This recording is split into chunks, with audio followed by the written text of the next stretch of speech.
Assalamualaikum warahmatullahi wabarakatuh. Nama saya Anang Muhammad Lutfi dari 03 TPLP 003 dan di sini saya akan menjelaskan mengenai sistem operasi pada server.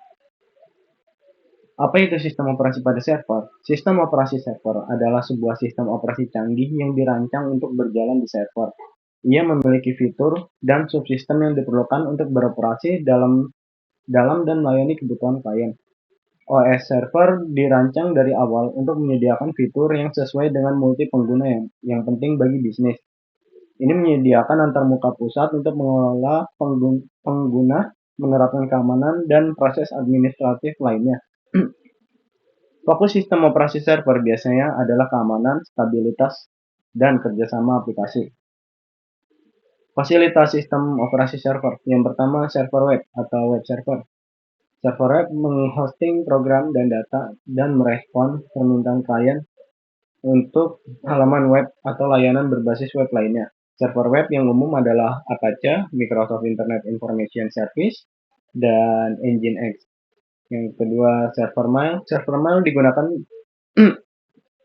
mail memungkinkan pengguna meneruskan dan menerima email untuk dan dari bisnis mereka, serta mengontrol masing-masing akun email berdasarkan domain tertentu. Selanjutnya, server file.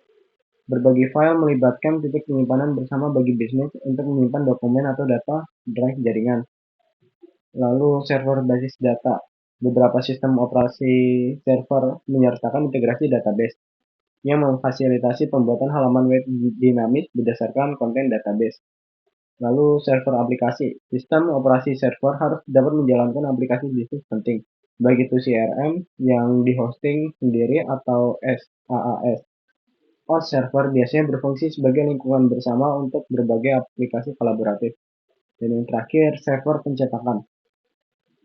Fitur lain difasilitasi oleh sistem operasi server adalah bagian berbagi pencetakan, yang memungkinkan beberapa mesin menggunakan satu printer. Selanjutnya, sistem operasi server. Yang pertama, sistem operasi server Windows. Mendukung mengelola tingkat perusahaan, penyimpanan data, dan beragam aplikasi. Operasi sistem server Windows dilengkapi manajemen virtual memory, pengalaman GUI desktop yang lengkap, memungkinkan multitasking, dan mendukung berbagai perangkat peripheral. Microsoft biasanya memberikan dukungan selama 10 tahun untuk Windows Server. Kelebihan dari OS Server Windows adalah GUI yang intuitif, dukungan untuk sistem multiprosesor simetris, dukungan aplikasi pihak ketiga yang hebat, dan banyak versi untuk dipilih. Kekurangannya adalah perlunya perizinan basis pengguna dan lebih banyak ancaman keamanan virus dibanding dengan platform lainnya.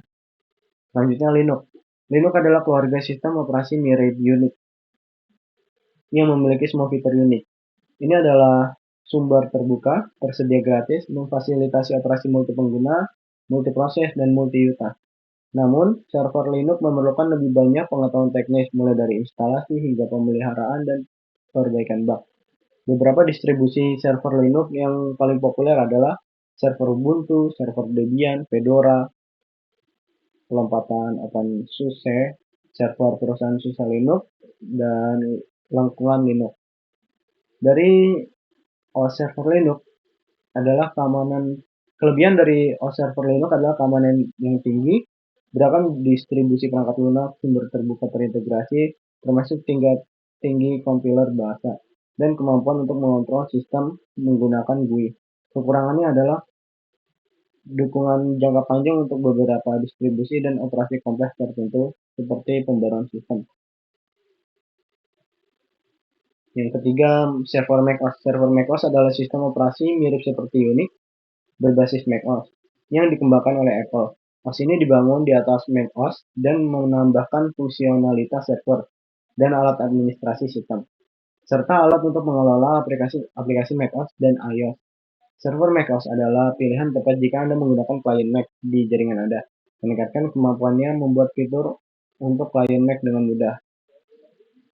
Server macOS memiliki kelebihan, yaitu administrasi yang mudah, GUI intuitif, dukungan hebat, dan distribusi beban kerja yang mudah di beberapa mesin.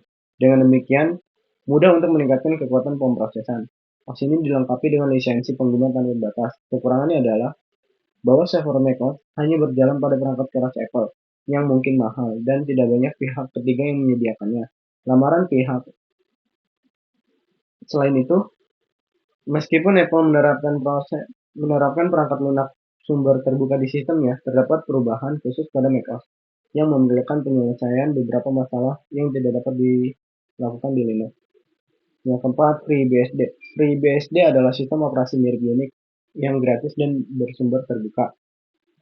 OS ini memelihara sistem yang lengkap, memberikan driver, utilitas, dokumentasi, dan mencakup koleksi perangkat lunak terkait server dan ekstensif. Dengan demikian, FreeBSD mudah dikonfigurasi sebagai server mail, server web, firewall, dan lain-lain.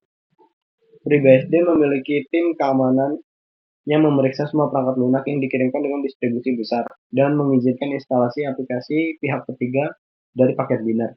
Kelebihan FreeBSD adalah cepat, sepenuhnya gratis, memiliki keamanan yang baik, dan memanfaatkan firewall IPv4 dan memiliki banyak alat yang tersedia dimiliki oleh tim FreeBSD.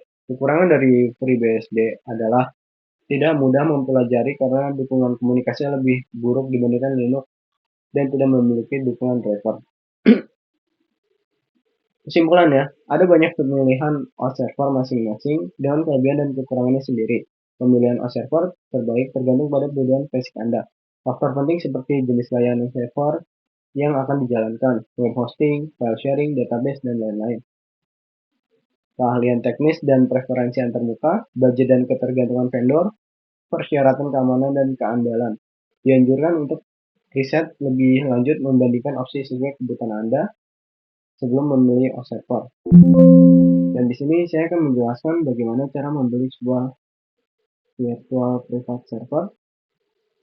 Pertama-tama, saya memberitahu bahwa saya membeli sebuah VPS di ID Cloudhost.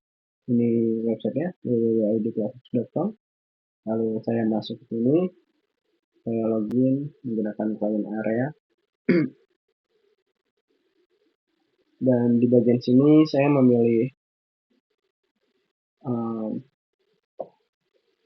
bagian service, lalu saya mendaftarkan server dengan harga 40.000 sebulan dan jenis paketnya server Pro VPS yang memiliki IP 103.123.63.18 dan memiliki sistem operasi dengan operasi Ubuntu versi 20. Selanjutnya dari VPS ini saya menyambungkan ke bagian Cloudflare dan di sini saya masuk ke bagian overview, lalu ke DNS, dan di bagian NS Jo NS Cloudflare dan Masin NS Cloudflare saya salin ke bagian domain saya. Dan ini domain saya, kelompok5.id. Dan klik ini lalu manage domain. Dan di bagian name server saya ubah sesuai dengan name server yang terdapat di Cloudflare. Mungkin sekian yang dapat saya jelaskan, kurang lebihnya mohon maaf. Wassalamualaikum warahmatullahi wabarakatuh.